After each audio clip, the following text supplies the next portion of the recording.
Let's put the women and children to bed and go looking for dinner. Jon Rothstein here on Inside College Basketball Now as we continue our preseason content for the 25-26 college basketball season. Want to remind you to subscribe to Inside College Basketball Now on both Apple and Spotify. We want to be your Bible for the college basketball season and beyond. We are the only college basketball podcast coming to you 52 weeks out of the calendar year. And today here on Inside College Basketball Now, the focus is on the 10 most anticipated non-conference games of the 25-26 college basketball season. We will be counting down from 10 to 1. I know some games that you're looking forward to missed the cut, but that's part of the fun of this exercise. So these are my opinions. This is my thought process. I'm going to give you rationale for all of them, why certain games are more anticipated than others. But first off, I am going to start with what is on my list, the 10th most anticipated game, non-conference-wise, for the 25-26 college basketball season. And that will be December 6th when Duke visits Michigan State in East Lansing. Now, why did this game make the list? Well, if you remember, during the year where the Champions Classic was played at Cameron Indoor Stadium during COVID,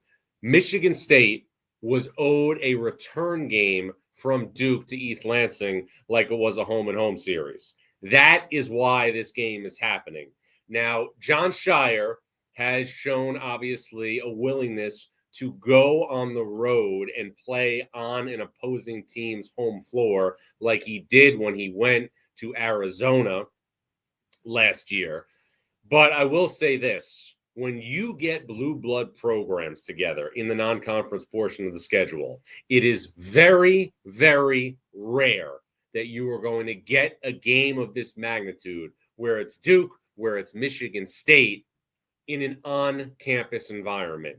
Michigan State and Duke play every couple of years in the Champions Classic. They are not playing this year, but they will play in East Lansing on December 6th, and it's going to be awesome to me to see Duke play in an on-campus game on the road at a place like the Izzone. You have to remember, this is one of two big non-conference games that Michigan State will have this season in East Lansing. Remember, on the first Saturday of the 25-26 college basketball season, Arkansas and John Calipari will take on Michigan State and East Lansing. So that is in the 10 spot right there on my list.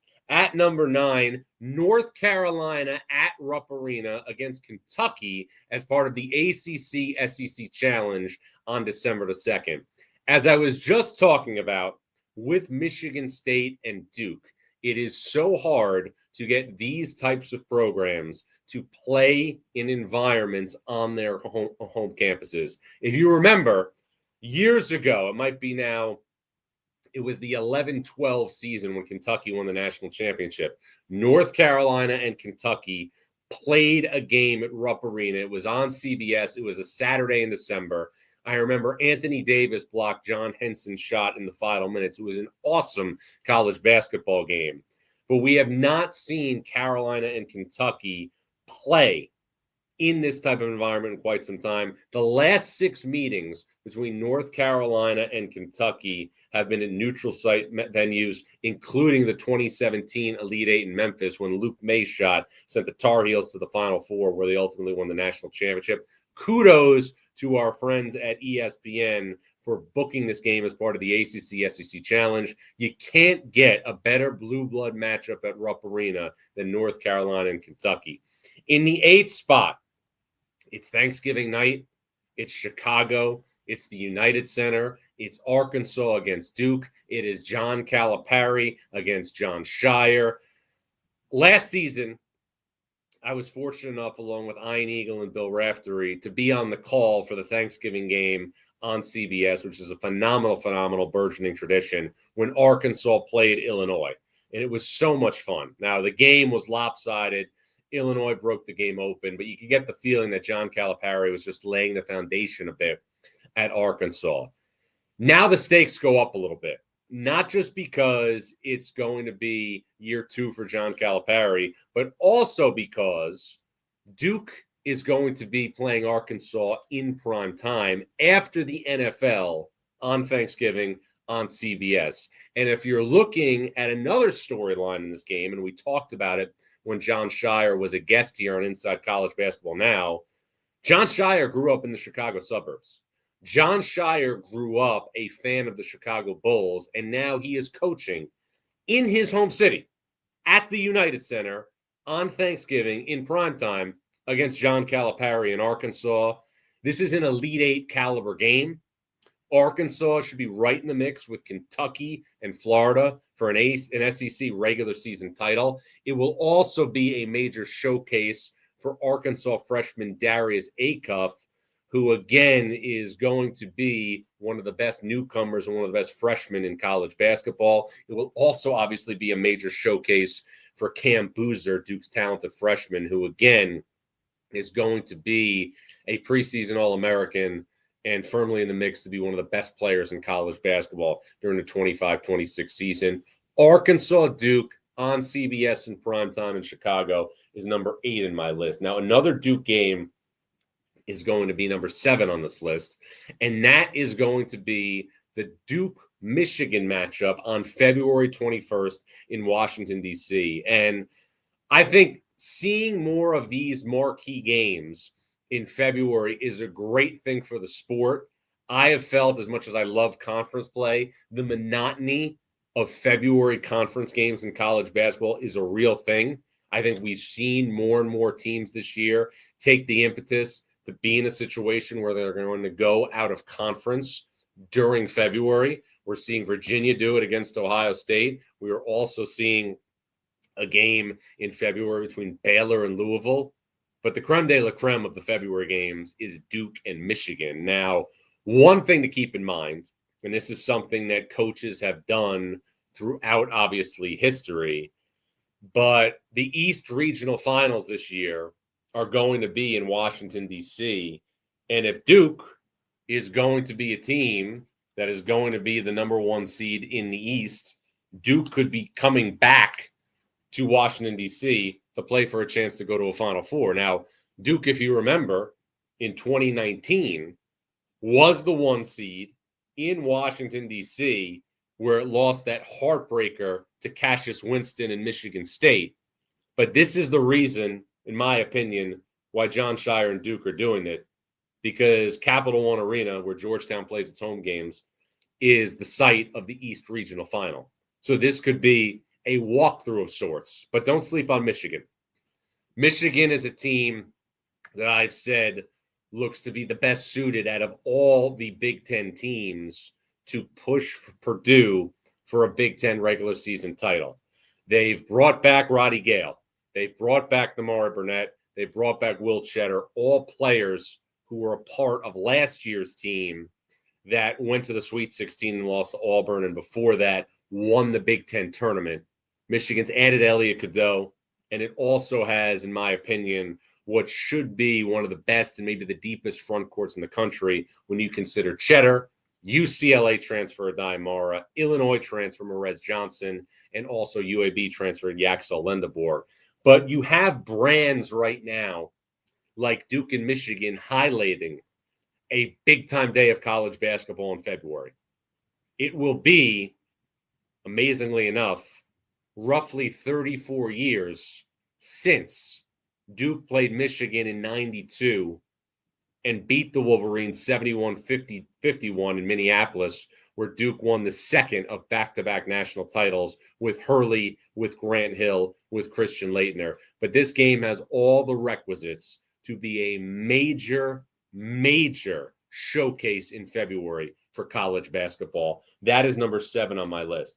Number 6 on my list will happen on November 15th at TD Garden in Boston, and that is the matchup between UConn and BYU. Now, UConn, if you remember, about a year and a half ago, played in Boston during the East Regionals at TD Garden, ripped through San Diego State like a chainsaw through butter, and then ripped through Illinois after a close first half with one of the most dominant runs we've seen in the history of the NCAA tournament when UConn went on a 30-0 run to beat Illinois and advance to the Final Four, where it won its second straight national title under Dan Hurley.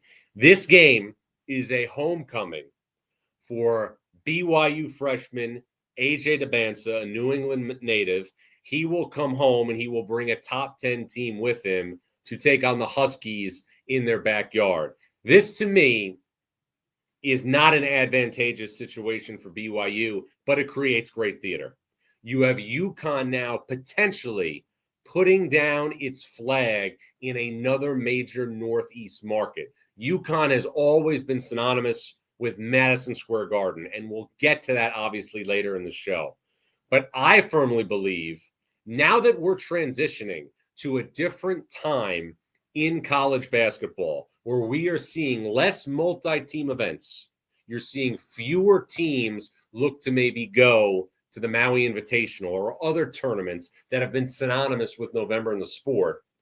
And you're seeing teams now look to instead play more marquee neutral site games or more marquee series. This, to me, could be the start of something transformational for UConn. This, to me, could be the start of UConn once a year going up to Boston and playing a game against a big opponent at TD Garden. And make no mistake about it, this is not going to be just a coronation for the Huskies. The Huskies are going to have the majority of fans, but they're playing a team in BYU that returns a guy in Richie Saunders who's going to be an all Big 12 caliber player. They're returning a starter up front in Keba Keita. They're returning, obviously, a coach in Kevin Young, who in his first year in college basketball led BYU all the way to the Sweet 16 where it lost to Alabama. But you look now at this BYU team with Rob Wright from Baylor, a jet quick point guard who's going to be like a cheetah in the open floor, with AJ DeBansa, who's firmly in play to be the top overall pick in the 2026 NBA draft. You are looking at a BYU team that has a much higher ceiling than the one that was able to win 2 games in the NCAA tournament last year. And you've got UConn refurbished, an upgrade at the point in Silas Demery Jr., and ready to make a run towards a third Final Four appearance in 4 years under Dan Hurley. And it's right down the road from Stores, maybe 90 minutes, depending on traffic. It is the start, to me, this game, of what will be a new dawn, potentially, for the way UConn schedules in the non-conference every year. With the way things are going in college basketball, I think there's a real chance you could see UConn play 1 game every year at TD Garden in Boston, obviously in addition to playing as many games as it can in Madison Square Garden, and we'll get to that later in the show. Number 5 on this list is going to be one of the great rivalries in sport, and it's November 11th at the KFC Yum Center, and it's Kentucky and it's Louisville. Kentucky and Louisville, I think since John Calipari went to Arkansas and Rick Pitino went away from Louisville in 2017, has lost a little bit of the pop. But now we're in a scenario where we have 2 coaches, Mark Pope and Pat Kelsey, doing incredible jobs at these blue blood programs. Mark Pope led Kentucky to the Sweet 16 last year. Pat Kelsey led Louisville to a 19-win improvement from its season the year before, and also back to the NCAA tournament. But this is the first time on November 11th that Kentucky and Louisville are playing each other under Mark Pope and Pat Kelsey, where you feel like both programs are going to be legitimate threats to go deep in that season's NCAA tournament. Pat Kelsey flipped Louisville's culture. He flipped Louisville's roster, though, this year into one that's good enough to go deep in the NCAA tournament.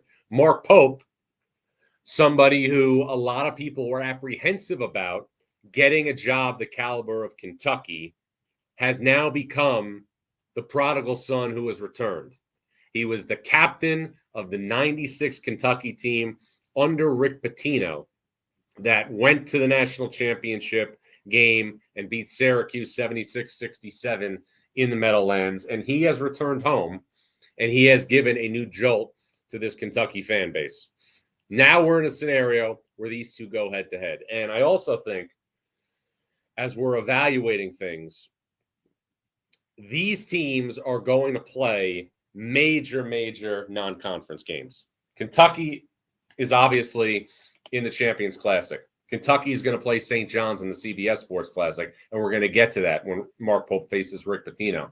But this game between Kentucky and Louisville is not always this early in the season. This game is usually tucked away in December. Now you have an early look at these two teams. Kentucky is going to play Louisville before it plays its opponent in the Champions Classic. Louisville is going to play Kentucky before it plays Arkansas in the ACC SEC Challenge. So what I mean is a game that's usually played right around Christmas, a little bit before, is now going to be played during the second week of the season. That's great for college basketball. And it's also going to be, I think, a prime look at Louisville's dynamite perimeter, which is going to be headlined by five-star freshman Michael Brown. A lot of shooters around that talented kid. Isaac McNeely from Virginia, Ryan Conwell from Xavier, Kobe Rogers, who played for Pat Kelsey at Charleston. It is going to be a major event. It always is. But this year, Kentucky-Louisville comes during the second week of the 25-26 college basketball season. That is number 5 on my list. Number 4, December 2nd at Phog Allen Fieldhouse.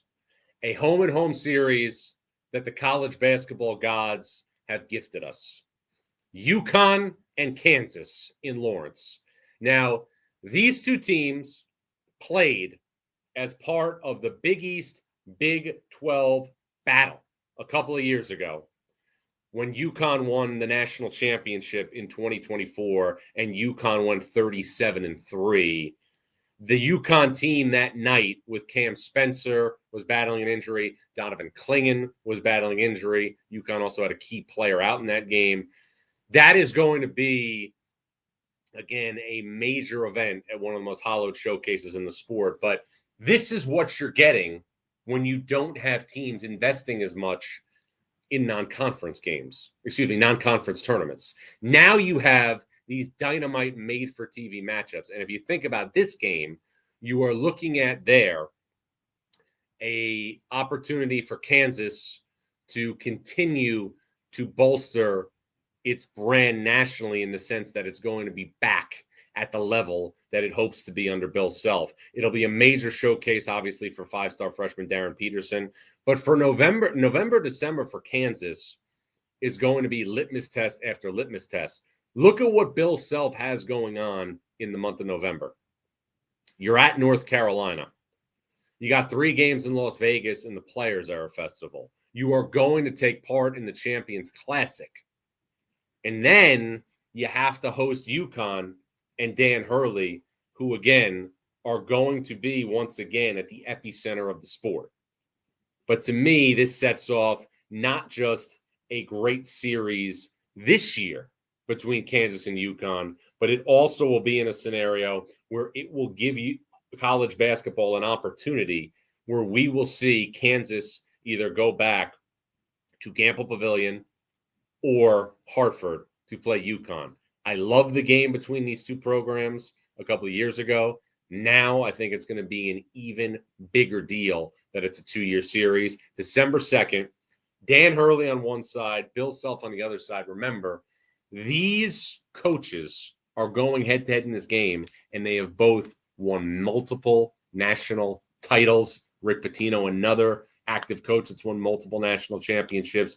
It is going to be a major event on December 2nd. Now, also on December 2nd is going to be an on-campus showdown, which, again, seems to be made from a Hollywood script. It's part of the ACC SEC Challenge, and it is going to be Florida, led by Todd Golden, the head coach of the reigning national champion Florida Gators, into Cameron Indoor Stadium to take on Duke. Now, Todd Golden, when he was on this podcast over the summer, talked about how he said one of the coolest things about winning the national championship for him was the fact that he was able to have a couple of conversations with Coach K because he was such a fan of Duke growing up. Now, all of a sudden, he takes his program, one that won the national championship on the road as part of the ACC-SEC Challenge, to take on Duke in Cameron Indoor Stadium. That, to me, seeing the defending national champs on the road in Cameron Indoor Stadium is a fantastic, fantastic scheduling decision by the ACC-SEC Challenge and our friends at ESPN. That's going to be obviously an intriguing matchup of Florida's veteran front court with Ruben Chinyelu, Alex Condon, and Tommy Houck going up against Cam Boozer. That's going to be a big matchup in that game. You know, it's just a made-for-TV game. Now, another made-for-TV game is going to be on December 9th at MSG, and that is going to be as part of the Jimmy V Classic. Now, there are certain programs that always show out at MSG. Duke has been one of them for years. Duke played a game always under Mike Krzyzewski at Madison Square Garden, would pick the opponent, and it was something that was usually done around the holiday time. It was an incredible, incredible thing because Duke would always come to the Garden. I remember when they used to play St. John's in the Garden. Duke would also play the game once against Levance Fields and Pitt. Levance Fields hit that shot. I believe it was the 07-08 season. Duke played Utah. Duke played UCLA when Steve Alford just got the job. But recently, it feels, and this is something that St. John's has got to work to fight from a consistent perspective. Recently, it feels like no program does Madison Square Garden quite like UConn. St. John's changed that a little bit last year by beating the Huskies at the world's most famous arena.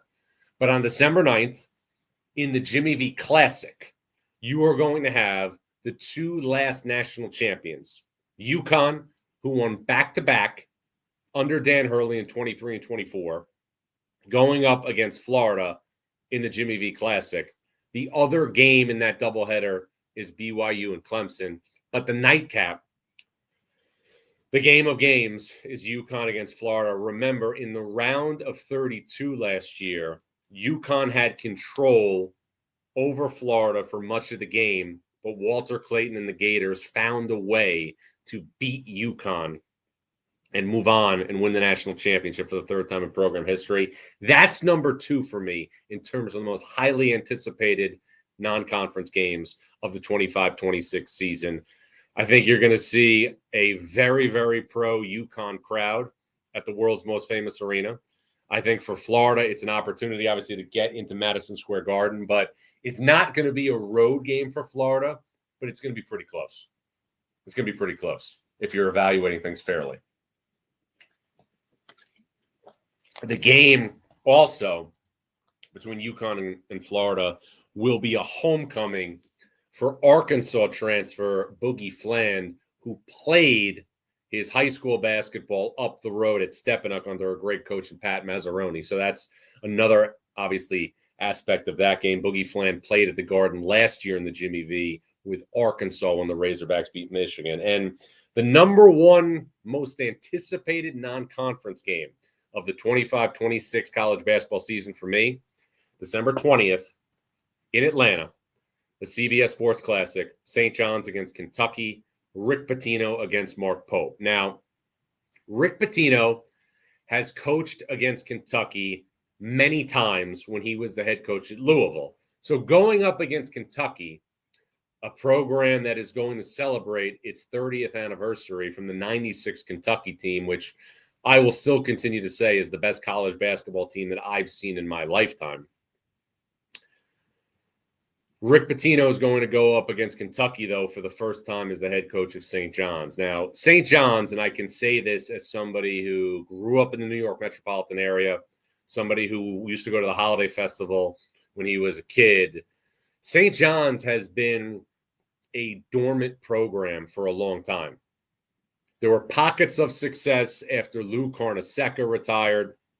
Fran Fraschilla one of the best analysts in the game for ESPN, the former head coach at St. John's, did an unbelievable job with this program in the late 90s in the 2 years he was the head coach. He set up Mike Jarvis to go to the Elite Eight in 1999 and win the Big East tournament in 2000 by recruiting guys like Ron Artest, Eric Barkley. But since that time, St. John's has had pockets of success, a little under Steve Lavin, a little bit under Chris Mullen, but not until last season did St. John's truly return as a national brand. And now you're looking at the Saturday before Christmas on CBS, Rick Pitino in St. John's taking on Kentucky. Now, the CBS Sports Classic was obviously put together to showcase some of the best brands in sport at an opportune time, right before Christmas, right before the holidays.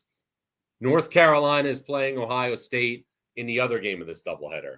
And St. John's, who replaced UCLA in the event because UCLA, now that it's in the Big Ten, does not want to fly east to play non-conference games, to play Kentucky. And this isn't just teacher against student. It's also going to be a very, very difficult game for St. John's because of the way Kentucky fans travel. And that is why if you're a St. John's fan now, and I've said it before and I'll say it again, and you're living in the golden era of St. John's basketball, because Rick Pitino's your coach, because of the roster that's been put together, the best roster in the sport, if you want to level out the playing field, you got to buy some tickets for Atlanta. Because if you don't, you're going into Rupp Arena South. That is what it's going to be like in Atlanta. It's a major, major thing for Kentucky. Kentucky always travels. They're like UConn. They always travel. But this game between St. John's and Kentucky will unequivocally, to me, be the most anticipated non-conference game of the 25-26 college basketball season. And I'm not just saying that because I'm a CBS employee. I'm saying it because it's the truth. There has been a jolt given to the sport that St. John's is a national factor. And now you have Rick Pitino, who is desperately trying to lead a fourth program to a Final Four. He's already taken Providence, Kentucky, and Louisville against his former captain, Mark Pope, who was the captain on that team that I referenced that went to the Final Four in 96 and won a national championship. There will be no better theater before conference play starts than those 2.5 hours on CBS when St. John's plays Kentucky in Atlanta as part of the CBS Sports Classic. Both teams could very well be ranked in the top 10, maybe the top 5. You've got St. John's, the best roster in college basketball, against Kentucky, one of the one or two strongest brands in college basketball. And it all happens on December 20th, this Saturday before Christmas on CBS. We'd like to remind you to subscribe to Inside College Basketball now on both Apple and Spotify as part of the CBS Sports Podcast Network. We want to be your Bible for the college basketball season and beyond. We are the only college basketball podcast coming to you 52 weeks out of the calendar year. I'm Jon Rothstein, and this is Inside College Basketball Now.